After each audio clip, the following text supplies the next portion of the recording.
how did your experience with drugs slash alcohol start? Oh my God. Okay, so I think it started because my mum, when I was younger, was undiagnosed bipolar, and her and my dad got divorced. It was pretty messy because he was uh, he was like doing drugs himself, and like he was quite like verbally abusive to my mum, and then because she had bipolar and she didn't know it yet, it was all a bit crazy. And so there was like a few years of just all this happening. I think it started when I was like 11, and then by the time I hit 13, I'd already started smoking at 13. I'd smoked my first joint at 13. Like I was already drinking heavily by the time I was like 14. Um, so that was really sort of the first, that was really sort of the start of where everything started to snowball and get worse and worse and worse. Yeah. So yeah, really around 13, 14, I started getting into drinking, smoking, drugs and all that kind of stuff. Yeah. Yeah. At that age, and like this isn't like giving tips to youngsters out there. I'm interested, like, because first of all, we're not going to 13-year-olds in it, hopefully. Like, how did a 13-year-old get their hands on stuff? Was it older kids? Was it, what influence was there? Yeah. Well, I mean, the school I went to was not.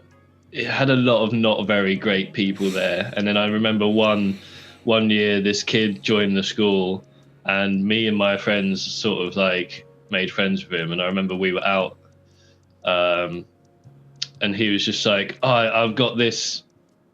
Do you want to smoke it?" And I was like, "Yeah, why not? Fuck it." I think he probably got it off one of his parents or something. I don't know.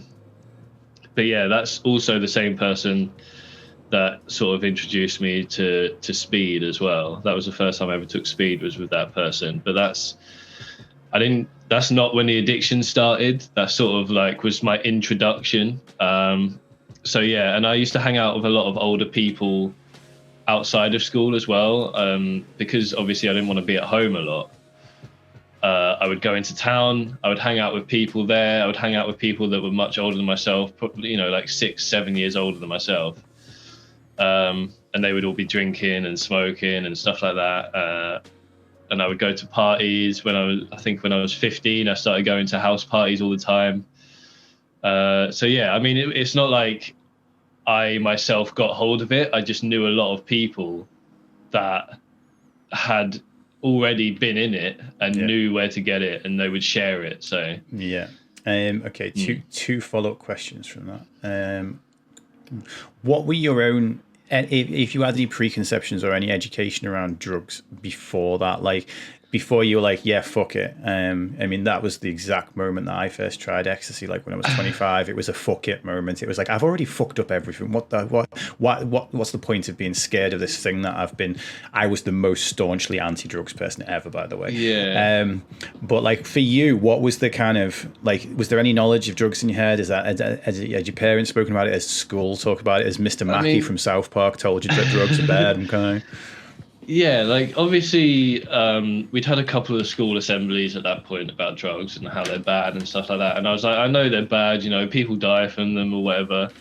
But I think I was just in that mindset where I was just like, I sort of don't care. Like I heard they can make you really happy, and I heard they can make you sort of not care about anything else that's going on. So I was like, that sounds great. That sounds like exactly what I want to do right now. So fuck it. Like, if I die, it's whatever. Obviously, when you're 13, I was a very confident kid. Like, when I was growing up, I was really, really confident, and I was really sort of outgoing. And I just wanted to have fun and hang out with my friends. Obviously, that confidence got fucking destroyed over the course of the next 10 years or so. But yeah, I was really confident kid, so I would always just try stuff, and I was always up for doing stuff. And I was always like, yeah, I'll be fine. Nothing's gonna happen to me. It'll be okay. Like I I always thought that I was never going to die and I was indestructible and stuff like that. So when it came to taking drugs, I sort of just didn't care about the bad sides. I was like, it'd be fine. Yeah, I get you. It's a weird one because I've tried because I teach on. I don't teach on the specific drug module in the stuff we do in schools, but I teach on the risk taking behavior module, which touches on drugs as a form of risk taking behavior. And one of the things I've been trying to kind of like square past the teachers is the fact that we need to actually give a balanced thing. So it can't just be drugs are bad. It has to be. Yeah. It has to be. Look. Yes, these good things are going to happen. The things that people have told you, they will happen. But then by the point at which those things will happen and lull you into a false sense of security that's never going to be me. It's never going to be me. And most people, yes, there's a small number of people that get drug-induced psychosis of one hit of a bit of weed, and those cases are there. But also it's so very, are the cases very rare, but it does happen. Yeah. And again, there's also conflicting data as to whether that person was prone, it was what the actual cause is. The people, obviously everyone who reads the data reads it with their own bias, but which I've heard it read from both perspectives. And in fact, I know one of the chief mental health judges in the UK, and yeah, it's interesting hearing what that perspective on it. Can't get him on a podcast though. It's like he's so not allowed to talk about anything. It's like it's not even fair. But yeah. So yeah, I'm sort of advocating right now for it's like okay, yes, and. Okay, yes, this good thing will happen, and chances are you will. And in fact, if anything, if you hear nothing but drugs are bad from the man or the teacher or the whatever, then you're going to be more curious. You're going to be like, well, are also, they really bad? Yeah, and when you try them and they go, that was not bad at all, they're lying to me. What else are they lying to me about? Exactly, it's like that's it. And meanwhile, your mate who's the older kid who's kind of selling a bit of weed has said, look, this is going to be boss, and you're going to be super mellow in like half an hour, and it did exactly what he said. I can trust him, and therefore I can definitely trust him now that he's like, why don't you have a bit of this speed?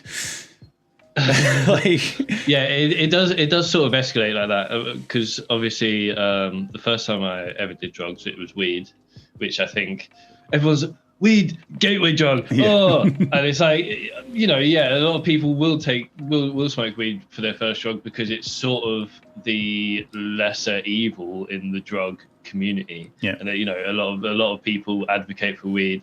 So yes, it is a gateway drug of sorts because that is exactly what you said. The first time you meet people that would say, yeah, this is going to feel good, you're going to like it, you're going to enjoy it, and then they're right, and then you're like, oh, what else are they right about? If this feels good and they've been doing it, and then like they've been doing this other stuff as well, and they say this feels good as well, so maybe I should take that, maybe I should go along with them. I feel like that was, although that is a big part in sort of getting people into drugs, I feel like that was less needed for me because I already wanted to escape. Like I already was having a shit time at home. I was already dealing with a bipolar mum that wasn't medicated. I had to look after my sister. My dad wasn't around. So it was just sort of me trying to make it in the world on my own. It seemed like everything was against me. And the only thing that could help was escaping from that reality, which drugs did. They didn't just help me escape the reality that I was in. They literally just took me and put me in a different fucking reality that I could enjoy and like relax in and sort of be myself and have fun. So I feel like as much as weed is a bit of a gateway drug and people, drug dealers will always convince you to try and take their drugs because that's, they're trying to make money. I feel like the biggest factor in people wanting to take drugs is having a shit home life. And having stuff that they can't deal with at home, especially as a young kid as well. Yeah, yeah. It's like, and it's again, this is in taken totally out of context. This is a controversial statement. In the context of everything we've just said, it's quite common sense, really. It's the drugs are not the problem. The drugs are the solution to the problem. That is, my life is shit. My life is, I need it. I need to escape from this. It's like I was again, it's how to context this following sentence sounds weird. I advocate for when homeless people spend their money on drugs and alcohol. I don't advocate for them to go and do it. So advocate's not the right word. I empathize. And I totally 100% makes sense to me.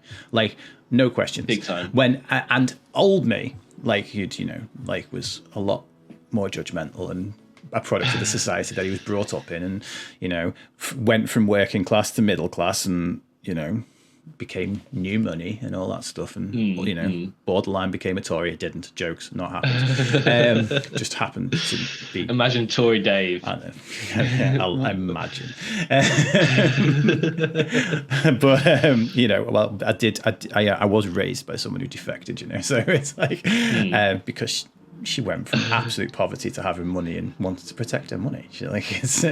And even in a way, it's like that's the only thing she's thinking of. But I'm like, oh, Mum, you used to be such a socialist. You used to be so about there used to be so much about helping everyone. Yeah, and now like, it's just like, where did I get that from? And like, that's like I attribute that to you. It's like now I'm having an identity crisis. Yeah, now I just where did I get that from now? I don't know who I am. I got it from someone before they turned.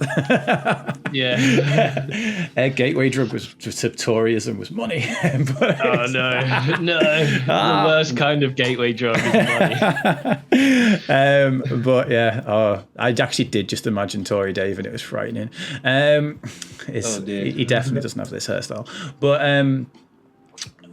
yeah. Oh God, what the hell were we on about? What were we talking about? Oh yeah. So I understand why, again, homeless people do that, because ultimately, first think about that for 2 seconds and think about, would you want to escape from it? Now, from that position of privilege, you'd be like, of course I'd want to escape from it. And here's how I'd escape from it. I would pull myself up by my bootstraps and get a job. Of course you would. Because they didn't try that before the desperation kicked in. Like, people that are addicted to drugs and homeless people especially, like, of course they tried to fucking make their life better without just straight turning to drugs first. Like, of course, they didn't become homeless and think, right, that's it, I'm going to go get addicted to heroin now and spend the rest of my life sitting in a ditch. Like, that's not...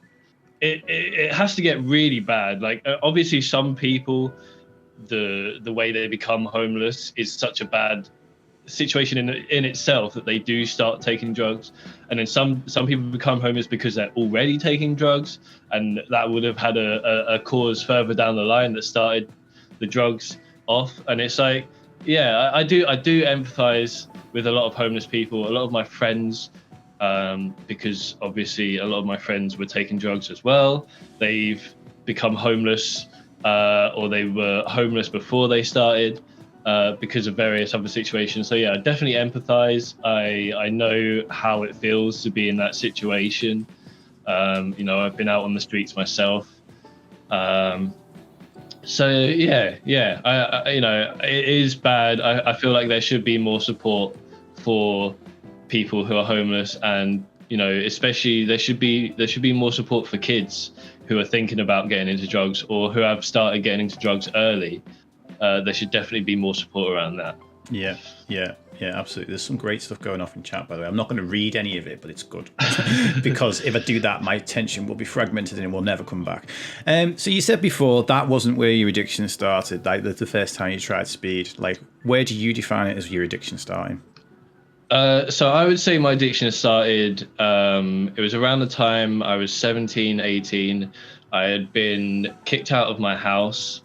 And I just got a new girlfriend who was a year older than me, and she had a load of friends who were in town, and I ended up having to live in the university halls in my town with someone that went to university there because I had nowhere else to stay. So while we were doing that, like, my girlfriend, she was like, do you want to take some MDMA with me? let's take some ecstasy. My friends have got some. It's going to be a great time. And I was like, yeah, I've got nothing else to do. Let's, have a few drinks, take some MDMA. Ecstasy sounds ecstatically fun. So why not, eh? And yeah, so we started, every week we used to just go around to our mates. We take a load of MDMA. We get really fucked up. Then we started going to raves. So we go out into London and go to illegal raves, and we just take a load of drugs. And then it became a weekly thing, and then it became sort of every few days, and then it sort of became every day. I was taking speed every day, and then if I didn't have any, I was in a shit mood, and I'd fucking hate everyone, and I'd have arguments, and yeah. So I think around 18 is when I really started to get addicted. Because like me and my girlfriend started having problems. She started getting really jealous and started blaming me for a load of stuff, which just made me take more drugs, because I was like, I don't want to deal with this. And then we broke up, and then I was really sad about it, so I started taking more drugs. And yeah, at the time I was also working. When I was 18, I was also working, and it ruined my job, because I used to go in high all the time. I used to go in on a come down all the time. I used to just not be able to work properly. And, I worked for my dad, and he had to fire me and tell me the reason why was because basically I got fired after my 21st birthday, where I took a whole ounce of speed, which is 28 grams, which is an unbelievable amount, a lot, more than anyone should ever take. And then for the next 2 days, I could barely move. I went into work on the Monday. My birthday was on the Saturday. I took that whole ounce on the Saturday, and then by the Monday, I was still awake. I had, and I couldn't move. I could barely do anything, and I was just like, I felt like I was having heart attacks. So I was in work. They sent me home. And then a couple of days later, my dad was like, yeah, you're fired. We can't have this going on. So yeah, like when people say drugs ruin your life, they fucking mean it. Like they really do. Like, they would say, because the addiction sort of crept up on me as well. Because I was just like, yeah, I'm just having fun with my friends. We're just going out, we're having fun, we're hanging out, we're getting fucked up together. It's a good time.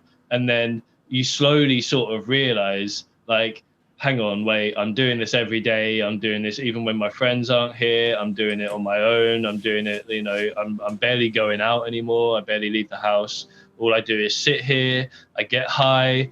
People come over. They buy drugs off me. We all get high together. They fucking leave. And then I'm sitting here just depressed on my own, because all I ever think about and all I ever talk about and all I ever do is drugs now. And it sort of becomes your whole life without you realizing it. And then by the time you do realize it, it's usually too late. You're already really like massively in it. And it's, I had friends come to me and try and do interventions and tell me that I needed to stop, and tell me that they were worried about me. They thought I was going to die. They, at my worst, I was I'm 6'4". I'm very tall. Fuming. I was 7 stone. Okay. At the height of my drug addiction, which is like you could see my fucking bones. And it gave me a condition, costochondritis, which is like damage to the cartilage in your chest. Because I was too skinny, and it was sort of like really damaging like my chest basically. So yeah, like I'd say 18 is when I really started to get into my addiction, and then it carried on till around 22. Yeah. I'm just going to post something in chat before we go to the next question. Again, if anyone want, you can watch. Please feel free to watch that while we're talking. It shouldn't just detract from what we're saying. There's a person that you may have seen on my show a couple of times called Nick Crace from Gambling Guard. He was on the episode where we discussed the gambling mechanisms and within Squid Game.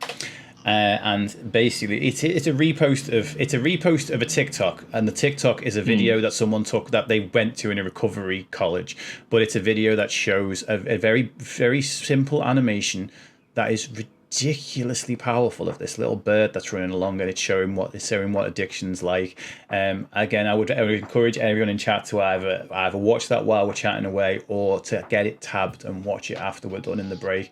And it's unbelievably powerful, that video. It's especially for it's such a simple little cartoon as well, and I broke into tears watching it when I saw it the first time, because it's bang on the money. It's bang on the money of like how addiction makes you reach further. It makes you reach further in every single time, and it makes you do more to get the same. But the thing is, the really shitty thing about any form of substance abuse, and I mean with substance use, I mean anything, food, I mean porn, yeah, I mean games to a degree, I mean gambling, I mean like any form of addiction is the more you do it, the threshold to get the high that you're chasing, what you need to do to cross that threshold is more. But yeah, it comes harder and harder to reach every time. So let's say that you put £10 into the bank, and on day one you got £10 in the bank and zero debt, and then on day two you put £10 in the bank, and you get £10 and you get £5 debt, and then you put £10 in, and then the next day you have to put £20 in to get £10 and £20 of debt. It's like the side effects go up with the dose, but the effect you have to up the dose to get the effect, but the side effects continue, or the side effects or the relapses or the repercussions, the come downs, they can, even though the effects don't continue to magnify, the side effects continue to magnify, and it's so bloody unfair. Like that's why that's why people get addicted, because at first balance between effect and side effect, next day balance between effect and side effect, effect and side effect, effect, side effect, effect, side effect, effect. I kind of liken it to drinking when you're 18 versus drinking when you're 40. Do you know what I mean? What do you know about drinking when you're 40? Well, I know at 18 you can drink, and then the next day you'll wake up and you'll be like, let's fucking go. Yeah. I know even now for me, I'm only turning 30 this year, and if I get drunk, the next day, no matter what, I will feel horrible. No matter how drunk I got, even if it's just a little bit, I'll be like, oh no, I fucking shouldn't have done that. Yeah. And it's sort of the same thing, because when I was 18 and I would get drunk, like I would feel it more. I'd be having loads of fun, and then I'd feel okay the next day. And now when I get drunk, I'm like, yeah, I feel drunk, but I'm not really having that much fun. Yeah, it definitely doesn't feel like it used to. And then the next day, I'm paying for it more than I should. So, absolutely. But yeah, right. I need to move us on to the second half of this, because the tangents are strong, but I feel like we've got some really, really good and important ones there, and I think that we've really spoke to the getting into addiction side of things, and I want to speak to the second half of that, which is the getting out of addiction. So how did you get clean? Okay, so basically I moved from where I was living. I moved down to Brighton. A load of my friends had moved there, so I started living there. And then I came back over Christmas, and I had a load of stuff on me that I was planning to sell. I was like, and then I was planning to take a lot of it myself. So I met up with some people, met up with some friends at a pub, and we went for a drink. And then one of our mates was like, "Should we go to this place? I know there's loads of people that you can sell to there." I was like, "Okay, yeah, let's go. That sounds great." So we went there. We got in. Everything was fine. I came out for a cigarette, and one of the bouncers was like, "Has your bag been searched, mate?" And I was like, "Yeah, it's fine. It's fine. I've been in already, And he was like, "I just want to have a look." So he had a look, and obviously there was just a load of fucking drugs in there. And he was like, well, you know, you can either pay me some money or I'm calling the police. And I didn't have any money on me because I hadn't sold any of my drugs. So I was like, you're going to have to fucking call the police. The police Nothing like a bit me. of casual extortion. Yeah, the police arrested me, and I was like, please, guys, just fucking send me to rehab. Like, I'm sick of it. I feel like I'm going to die every day. I don't want to be here anymore. It was a really sort of, I'm saying it now like that, but I really had a massive fucking breakdown. Yeah. Because I was just like, this has been, 4 years of my life. You know, I'm a completely different person. I hate the person I am now. I hate what I'm doing. I hate what I've become. Like, I don't want to be in it anymore. And I think being arrested was the last straw for that. I was just like, right, this is it. This is my rock bottom. I don't want to go any further down than this. If I go any further down than this, that's the end of me. So I was like, just send me to rehab, please. Just send me to rehab. And they referred me to a drug counselling rehab place in Brighton. Luckily, I got a woman who was really, really lovely, and she super helped me out. One of the things that she said that I think that helped me out the most was she compared drug addiction to a toxic relationship. And she was like, you know, in a toxic relationship, as in drug addiction, you know, you do get abused and you do get sort of shit on and sort of like it makes you want to stay because you think, maybe I can make them happy and maybe if I stop being such a dickhead and so shit, maybe I can make them happy and they'll love me again. Yeah. And it's sort of the same with drugs, because you're like, maybe if I just spend more time taking it, and if I just spend more money on it and I just take more, then maybe it'll make me happy again. Maybe it'll help me out again. Maybe it'll do that thing that made me love it so much. Yeah. But it doesn't. And I think because I'd been in a toxic relationship, you know, I'd been in a couple by that point, I was like, fuck, yeah, you're right. And, you know, I didn't want to be in those relationships, and I don't want to be in this one now. Like, I really don't. And coming off drugs, it was a horrible time. I had around 6 months of I don't know if anyone in chat has ever been on a come down, but imagine having a hangover for 6 months. Imagine having a really bad where you're like, your stomach hurts, you're sweating. Like, I was having nightmares, I was having hallucinations, my brain was all over the place. I barely knew what was going on, what was real. Sort of everything sort of imploded in my brain when I stopped taking drugs. And I just didn't know who I was anymore. And I think that's the thing that I've taken away the most from the whole experience, is that drugs really do just destroy your whole identity. I think any addiction, it becomes your identity. And then once you get rid of that part of yourself, you don't know who you are anymore. And you sort of have to learn to become a person again. You have to build a whole new personality. You have to build a whole new sort of set of morals, a whole new way of thinking. And it's, I don't know, like, coming off drugs is the hardest thing I've ever done in my life, which is why I'm so adamant now that I'm never, ever going to take drugs again, is because I know what it's like. And I don't want to say to anyone, you should never take drugs. I'm not advocating that I'm not saying people should take drugs, and I'm not going to say that people should never take drugs, because ultimately it's up to the individual. Yeah. But if people are ever thinking of taking drugs, all I would say is be very, very, very, very, very careful. And if anyone says they're worried about you, if any of your friends come to you, if your family, even if people you barely know come to you, especially if people you barely know come to you and say they're worried about you, then just listen to them, because they can see what you can't. Yeah. Like, all you can see is, I really love this thing and I want to do it. And then what they can see is they are losing you to this thing. it's a whole different perception. So yeah, I don't want to say doing drugs is fun or doing drugs is good.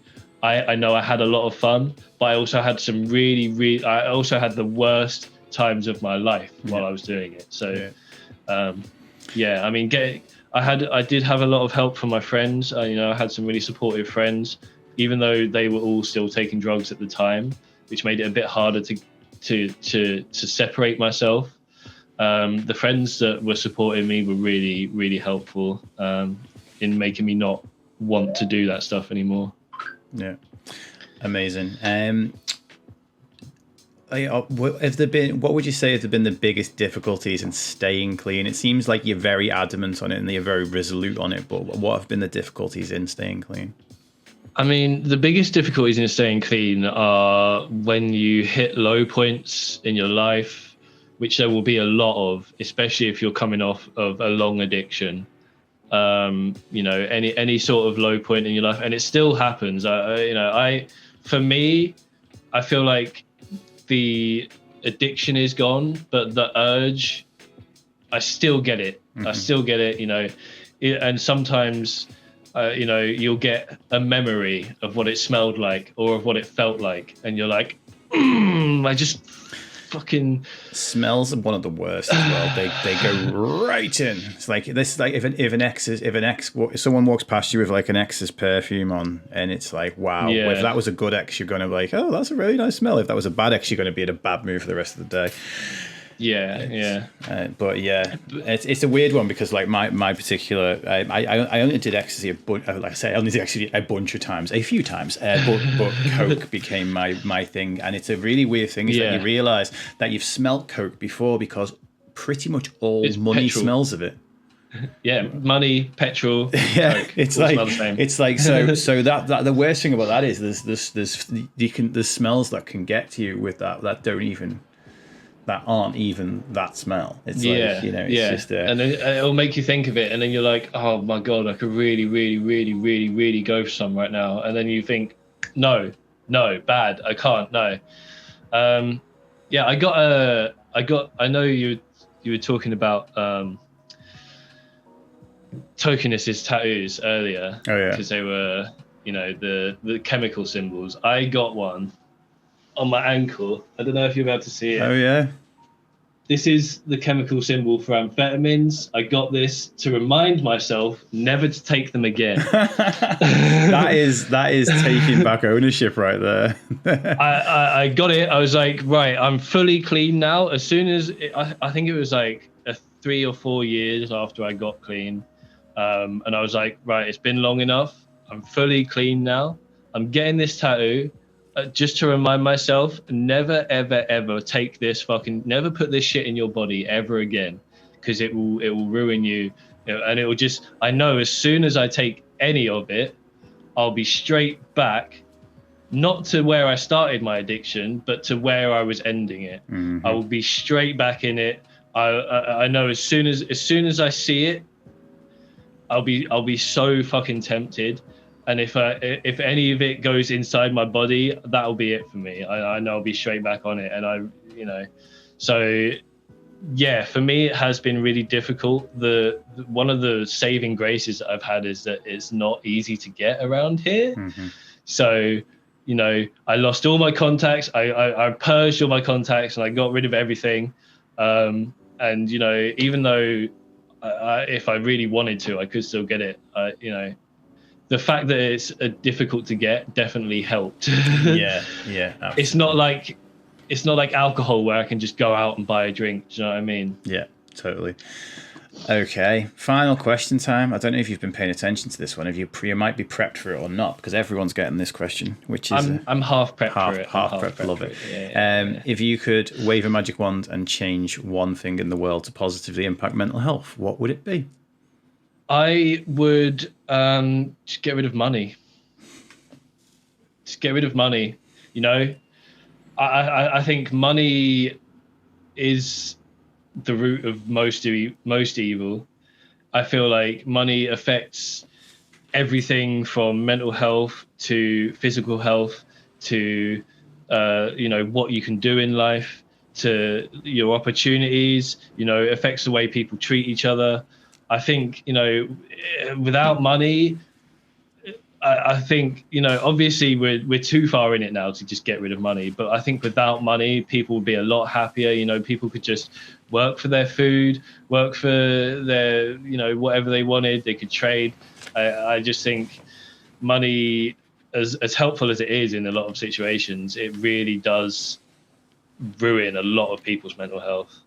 Yeah, absolutely. So yeah, that's my answer. No, great answer. I also I've just noticed what Zoe's just put in. Life is the longest thing we do, but it's too short for bullshit. That is a freaking saying and a half right there. That is like, yes. Zoe's got some wisdom. That one, she's got some wisdom. Yeah, I still believe that money will disappear in the future. Anyway, look, we can but hope. I'm still a believer that some form of utopia, or at least half utopia, half dystopia.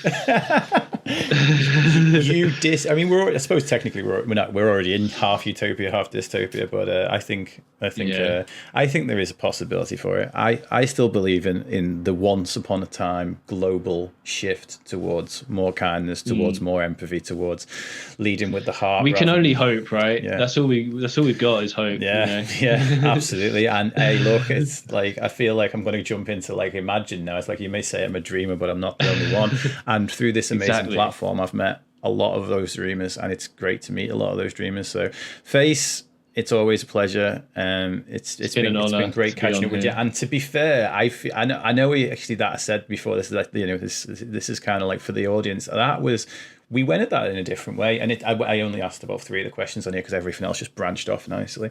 And I did feel like I was learning about a lot of that from the first time. So thank you so much for giving so freely with your time, giving so freely with your energy, especially when it's such an important personal topic as well. It's an absolute pleasure to know you, and it's an absolute pleasure to get to talk to you again. You too, Dave.